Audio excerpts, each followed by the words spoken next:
তুচ্ছ ব্যাপারকে বড় করে দেখবার আমার আর শক্তিও নেই, সময়ও বোধহয় নেই।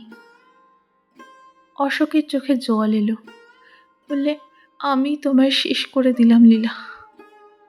নিকি তাড়াতাড়ি বললে, না না, ও কথা বলো না। হঠাৎ অশোকের দিকে আঙুল বাড়িয়ে বললে, কতকগুলো সাদা পাখি কেমন সার বেঁধে চলেছে দেখো।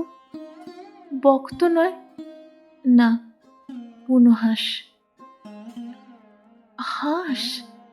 ও মা, এ আবার কিরকম হাঁস? আচ্ছা, ওরা দল বেঁধে কোথায় চলেছে? বেড়াতে বেরিয়েছে বুঝি? অশোক বুঝলে, একেবারে নিকির পাশে সরে গেল। নিকির একখানা হাত নিজের হাতের ভেতর গ্রহণ করে বলল, ওদের তো বাড়িঘর নেই, ওরা বেরিয়েই বেড়ায়। সম্পূর্ণ কাহিনী রয়েছে চ্যানেলে।